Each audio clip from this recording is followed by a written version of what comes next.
It's time for the movie rating. Tonight's victim is actress Angela Faro, that has done many projects such as Ethla, The Life You Save, and many others. Hello. Hello, Mike. How are you? So tell us a little bit what's going on, what you're doing this year, what we're releasing, what we got to see last year. I mean, what has been recently released? So right now, I do have on the YouTube channels, the various YouTube channels, we have our series. I have Althea, sci-fi and supernatural series that has like alternate worlds, and the main character Althea, who I play, is basically has kind of lost her mind and does not know what reality is. And so the audience, when they're watching, they're kind of seeing all these different worlds. There's like visual, like the different worlds have different colors.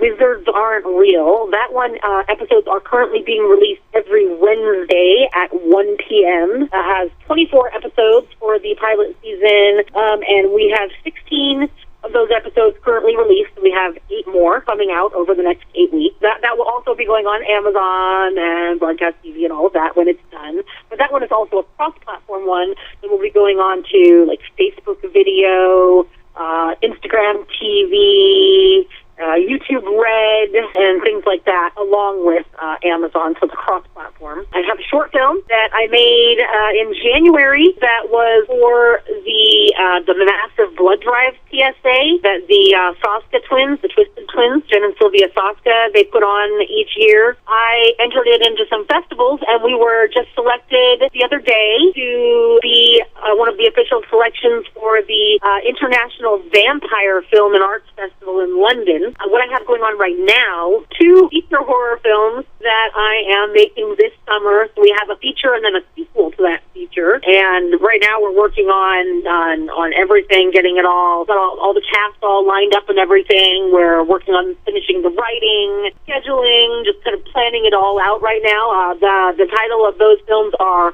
Park Dead, The Awakening, and then the sequel is Park Dead, The Reckoning. I do have Facebook pages for all of these projects. You want to check them out on Facebook by those title names. You'll find their pages there, and that way you can see any updates that we post, and I always update to the pages. I'm really happy with all the cast and crew that I've had working on all the projects have been just amazing to work with. I'm looking forward to, promoting them all, getting them out there. And then after we finish the features this summer, then we go into Alchemy Academy. So Alchemy Academy is a series that I was cast in last year as one of the leads, and we did a pilot season. And we're going to be doing 5 10-episode seasons of this series. So 10 episodes per season for 5 seasons, and then a feature film based on that series. And so those are the projects that I have going on right now. That is definitely quite a bit of, that's like a whole year's, or probably 2 years worth of work. I mean, it's definitely going to be worth it, because it definitely sounds very interesting. And when it comes to these independent films and other projects like this, where do you think the independent area is more triumph over these more well-known studios as well as corporate studios and so forth? Well, yeah, obviously it's really hard to, get into that mainstream industry. You just try to break your way in on that. But when you are, if you're doing one of those, then it's obviously going to be a lot stricter, I'm sure, and, what you can and can't do. So by doing these independent projects, there's definitely, the freedom to kind of do what you want with them, and, that gives you all that creative freedom and everything else. One thing I really enjoy about producing, because that's what I haven't mentioned, is, I do, along with being an actress, I also produce and direct and write and edit, and I do makeup artistry. I'm a singer, musician. So I kind of contribute everything, whatever I can or whatever I need to the various projects. And anyways, what I love about producing these independent projects is I love getting to call all of those shots. What I love is being able to do casting. I love casting. I love getting to pick all of the celebrity actors and actresses that I have worked with and enjoy working with or want to work with because I admire their work. That is a really fun part of it. I mean, I love all the aspects of it. I got into all of this, initially because I have always wanted to be an actress. I was a very young girl, and so I kind of always knew I wanted to do that. And then, but I didn't really know how to get into the industry. Back when I was a kid, we didn't have, the internet and everything like that. So it's a lot easier to figure things out now, I think, than it was back then. And we've got, a lot of great companies here in the Pacific Northwest doing independent films, lots of people that I really admire their work, and so it's cool just to be a part of that community. Do you think online distribution is pretty much the way? Because you just mentioned that a lot of your stuff is going like to Amazon and stuff like that, comparing to trying to get released to other countries or other states and stuff like that. It seems a lot more harsher, but having to get it up on a live stream or somewhere that just streams the film itself through a company or so, it seems a lot easier, or at least less strenuous compared to that. I mean, do you think it's too reliant in some ways, or do you think this is the way to go? Well, my projects, while they are all going to be on Amazon and everything like that, also the Park Dead films also on Amazon and on broadcast TV, we have that deal for all the projects, but we are also going to be, I'm going to be pushing to be seeking distribution through, a company that kind of distributes, and not just online distribution, being traditional distribution on the Park Dead films. Do you think sometimes the media can be media over the mind in some aspects when you're trying to get projects out there? Because sometimes the media can be really good to you or really, really, really evil to you. So I haven't experienced anything with evil media yet. I'm sure it will happen at some point because it's the way that it is. Not everyone's going to love you all the time. You can't please everyone all the time, so you just got to do the best you can to make your work as good as you can. You're not going to please everyone. You have to know that. I'm sure that when that time comes, it'll be easier said than done. But I just keep reminding myself that not everything is for everyone, and that's okay. I haven't really pushed things out to the media a lot, but I am going to be doing that push with these Park Dead films and continuing forward. I also plan on promoting my projects at conventions and things of that nature. So I'll be getting a booth at conventions and advertising at conventions, and some of them have film festivals at conventions that I'll submit projects to, hopefully get into some of them. So I'll be working hard to get it out there all over the place, doing more with press releases and getting things out to the media. And some of that may be good and some of it maybe not so good, but that's you gotta put it out there and see where it all goes. With your company as well as being related to other companies, do you think this is something that is more in some ways more profitable for you in order to get your work out there to all these other medias in terms of Amazon and all these other companies to get the movies out there rather than just try to get it on straight on disc? Straight on DVD, you mean? Well, we're going to have them on the DVDs as well, so they'll be available everywhere, not just for streaming, but also on DVD. We'll have beautiful professional DVDs that they'll come out on, and we will. Another thing that we do aside from selling them on Amazon and things of that nature is that we can go around and try to get them in certain stores or whatever. Take copies of the DVD and put them into more local stores or whatever that sell that kind of stuff. So there's lots of ways to put it out there. I think that if you can get media, and especially if you can get good press, then I think that that's definitely going to be a way that can make things more profitable, because the more people that know about a project and the more opportunity you have to have someone that wants to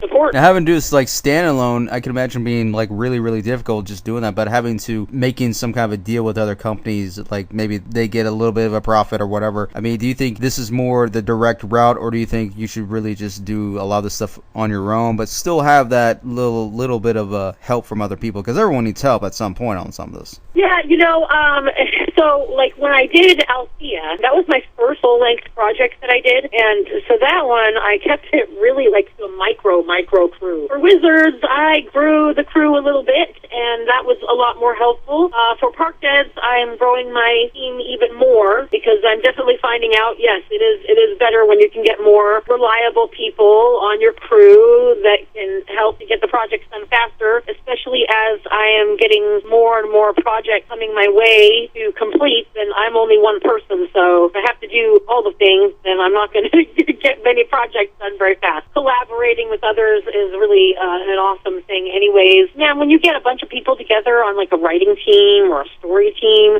and you all put your ideas in together, that's where the magic happens, you know. I saw a meme the other day that says that, you know, when it comes to film, that the story is written 3 times. In writing of the script, during the filming process, and then during the editing process. And I posted that. I was like, that is so true, because you come up with new things all the time. So you just add to it and make it even better. Well, collaborating with other people, I mean, it's really good when you got people who are like-minded or someone that's a point of interest, but you also got people like, you know, you collaborate with them, and then chances are they're not the person that you think they were, but even though they can contribute, they don't really want to contribute in the way that you thought would be contributed to. Well, I mean, I think that's true of pretty much anything that you do in life. Sometimes you got to find out the hard way whether or not you work well with someone, no matter what you do.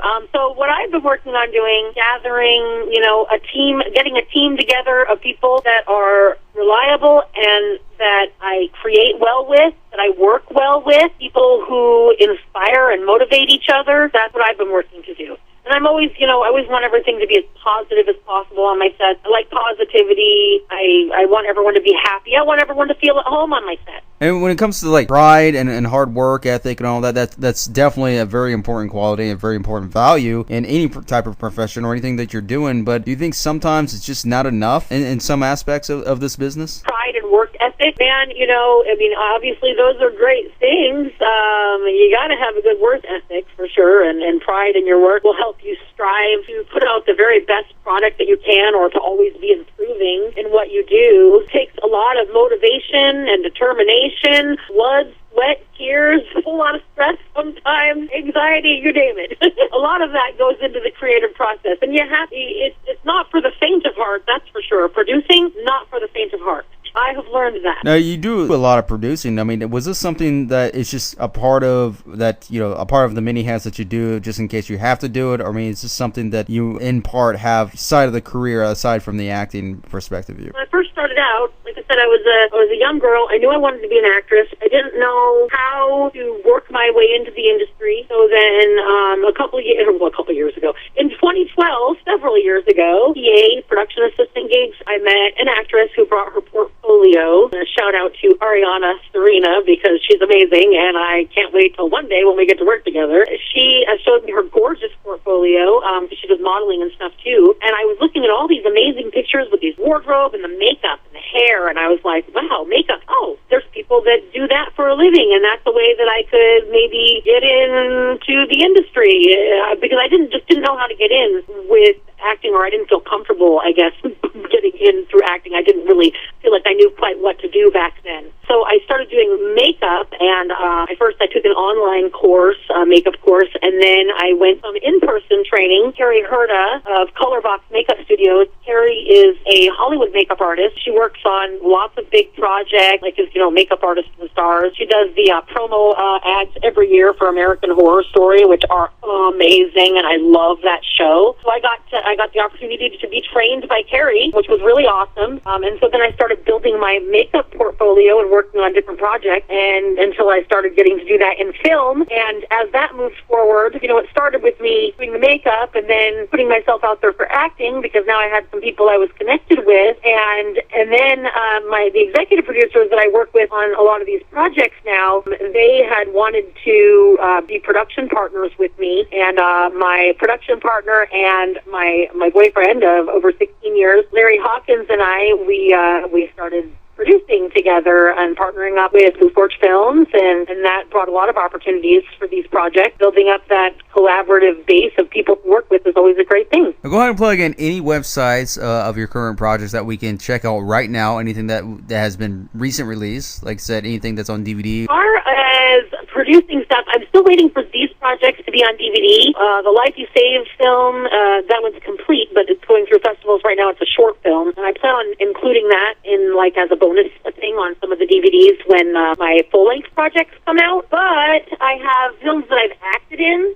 If you go on to Amazon, same DVD. Oh, A1C, Agents First Class. Class. That one is also on Amazon. That one is like a parody version of like Charlie's Angels type of thing. And A1C, like the three leads that play like the angels, as it were, are their actresses that also have type 1 diabetes. So that's where the A1C comes in, but it also is an acronym for Agents First Class. I played one of the villains in it, and that was a lot of fun as well. There's a bunch more on there right there. And also, as for the Park Dead films, we are getting ready to get the crowdfunding campaign online for that. By the time this show airs, it very well may be on there. I'm planning on doing that on Indiegogo. So please watch out for the Park Dead Awakening and Park Dead The Reckoning Indiegogo campaign, and any support that we get will be greatly appreciated and helps to make the films as awesome as they can be. All right, that's very cool. And there you have it, everybody. That's Angela Faro, actress. Bye, everyone. Thank you.